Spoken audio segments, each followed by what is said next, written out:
Hello, everyone. So this is Rebecca with Red True Crime, and thank you for watching this video. So before it goes into my intro and you see the live footage I took earlier today, which those of you who follow me on Facebook already saw a lot of this, but this is going to be the rest of everything. So this is going to be the ring camera footage I mentioned earlier and the 911 calls that took place on this case. Now there was a total of four. I do want to warn you and give fair warning. The fourth call, the very last call there is, and you'll be able to tell because it's different voices for each call, but the last call is by far the more upsetting one of the four. Um, the first three are just very basic, but this last one, they're actually there with him in the place where he did eventually bleed out. And I'm just bracing you. If you don't think you can handle hearing somebody in the background basically pleading for their life, then I would recommend fast forwarding through that part. So now the ring camera footage, I blew it up as much as I possibly could, but where you're going to be looking, if you're looking at the screen, you're going to be looking towards the right because that's where Caleb is running across the parking lot, and you're going to see people walking away. But look more towards the right of the screen. To the very left, it's where you're going to see the people coming out of the building, look out of the buildings looking because they heard the gunshots. But you're going to be looking to the right to see how he's running. I'm trying to think if there's anything else. Nothing more with the videos themselves, but let me say this. I brought up Trey Meadows. Trey Meadows was supposed to be his best friend. Trey Meadows was someone who Caleb loaned money to, bailed him out of stuff. They were thick as thieves. But yet he's in the car when the shots go off and he doesn't know who it was that shot him, who shot his friend. I find that very bizarre. Very, very bizarre. Now, I was told that Caleb was in the midst of cutting him off, cutting Trey off. That could be a reason or an explanation as to why maybe Trey had him set up. I don't know. There's no proof that he did have him set up. I mean, it is speculated that this was a pure setup. I don't know. But like I said, watch the video footage, um, listen to the 911 calls, look at the ring camera footage, and do your own little digging and just see what you think. But I do believe wholeheartedly, in my opinion, Trey, if he's not the one who did the shooting in the car, he definitely knows who did. So again, thank you so much for watching all this, and be weird, be rude, be safe. Bye.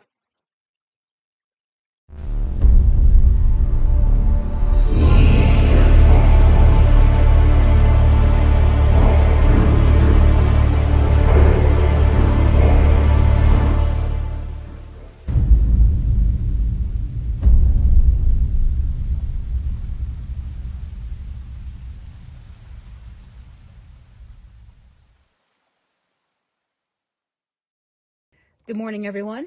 This is Rebecca with Red True Crime, and sorry for the rough look. Allergies are kicking my rear end today, and it's rainy, and it's, you know.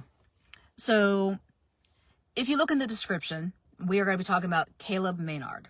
Now, he is a young man who was mercilessly gunned down on January 28th, 2023, and his case makes no sense to me as to why, who, any of that.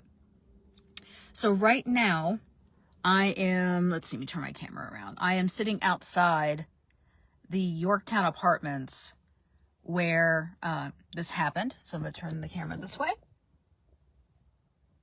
You see all that? Okay. So I'm going to get out. We're going to walk the path, and I'm going to tell you what exactly happened or what the police reports say happened.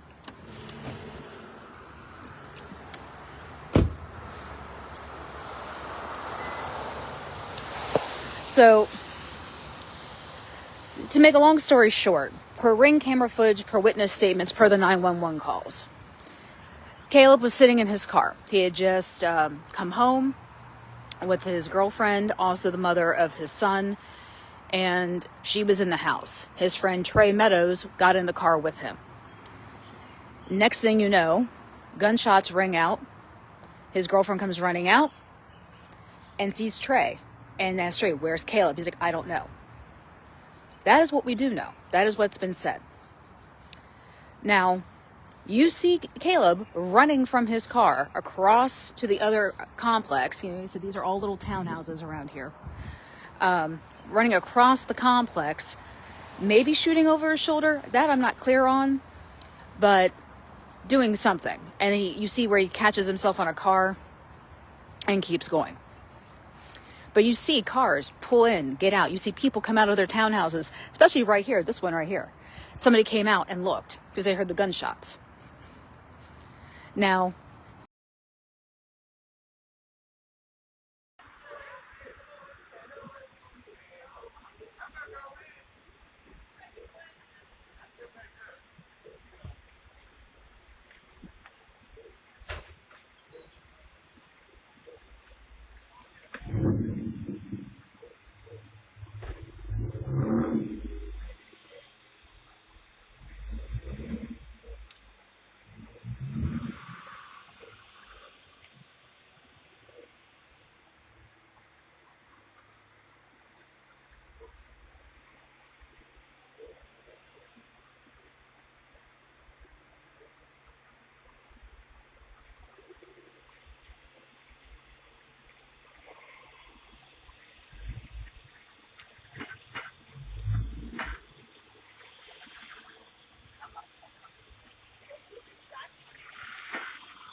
Guilford Metro Hello? 911, what's the address of your emergency? Somebody just got shot. Okay, where at? The address is Haven Drive. Okay, alright, well, I'm getting information put in here. What's the phone number that you're calling from? Hold on. Yo, you related to him? You coming? Yes, You got the address? yeah, no, we're getting somebody out there. I've just got a few questions I need to ask you. Alright. And Guilford Metro 911, what is the address of your emergency? Haven Drive, Haven Drive, Alright, repeat the address. it is Haven Drive. That is in Green, Carolina. Yes.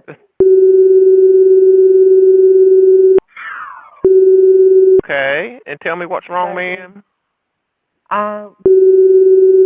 Complex, and we have people that are shooting outside, and there's a girl like with a rifle, and I'm not sure what's going on, but they're over here just shooting at each other. How many people are you referring to? It was like two cars, and there was a girl, a woman, and a guy outside right now, and they're running around with a rifle. And okay, can you give me a description of what she looks like, the one that's 1032 with the rifle, black or white female? It's a African American female. The guy is as well, and there's outside of the complex. Do you know what she's wearing? She was wearing a hoodie, I believe. What color? Can't tell. Don't put yourself in danger, ma'am. I was just wondering if you happen to. We have the cops already coming. I think someone called them. But They there's did. one police officer, yes. But did you have a description of what she has on, the lady with the rifle? To see her. Okay, if you can't tell, that's fine. On the way, okay? Okay, thank you so much. You're welcome. Bye-bye. Guilford Metro 911. What's the address of your emergency? Van Haven Drive. All right. You said Van Haven. Lynn Haven. Lynhaben. And what's the phone number you're calling from?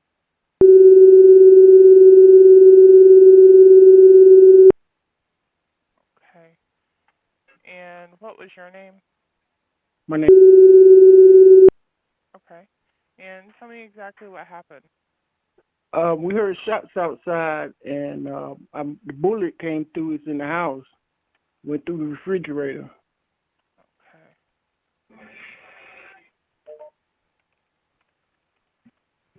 And you said just confirm your address one more time. I'm sorry, I'm having computer issues. Okay.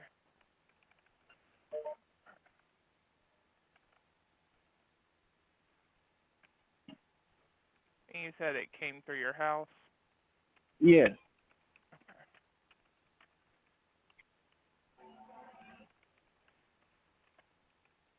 And you said it hit the refrigerator? Yes. The hole in the refrigerator. I see where it hit the refrigerator, and it landed on over. And did you see the person that did this? I didn't see anybody. I was down. Okay.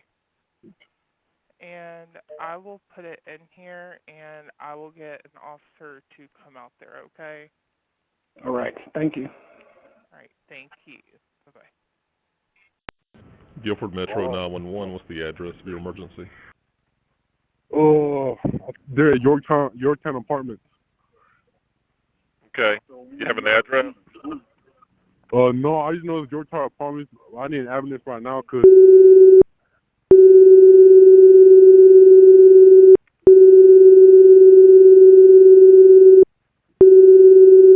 Okay, tell me what happened. All of them, I literally was walking out to the car, and all of a sudden I heard gunshots. Okay, was and he anybody is wounded, and he is losing consciousness as we speak. So somebody was shot. Okay, where is the person? Right now, right behind the park.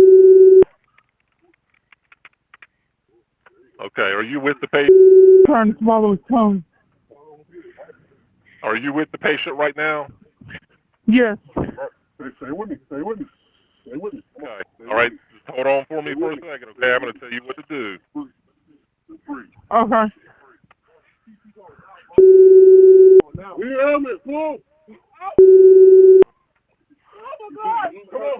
All right. Lay him on his back, okay, and remove anything from under his head. Okay. The only thing under his head is his hair. Well, his hair's fine, but don't put any jackets or pillows or anything under his head, okay? Okay. He's losing it. I want you to tilt his head back. I want you to tilt his head back, okay? Put one hand under his neck, one hand on his forehead, and tilt his head back. Tilt his head back. No, let me do it. I just heard you. Tell me if he's No, don't. breathing. You don't support. Stay with me. Stay with me. Breathe. Say that again, son. Is he breathing? He is breathing. Come on. He's still on the side. He's still on the side. Is he breathing He's normally? stiffing and he. We need to take him to the hospital now. Hey, yo. Okay. Is he breathing normally? Keep his head. That's it. I need somebody to give me pressure. Call 911. I'm on Can the you hear phone me? with him now. He's in the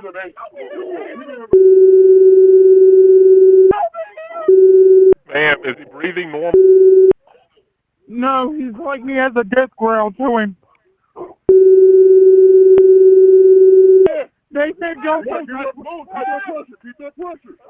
He's losing it. Hold on, don't try to talk. Don't try to talk. Don't try to talk. I've got help on the way, but it's You're right here. Come on. breathing normally. Can you tell?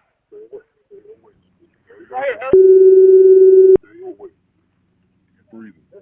He's barely breathing. The female ain't me. I Okay, was just just the watch one him that thinks he's closely, somewhere. okay? Say that again. Just watch him closely. Look for any changes and tell me if he gets worse, okay? Okay, the police just got here. Let me know if they find you and are with him, okay?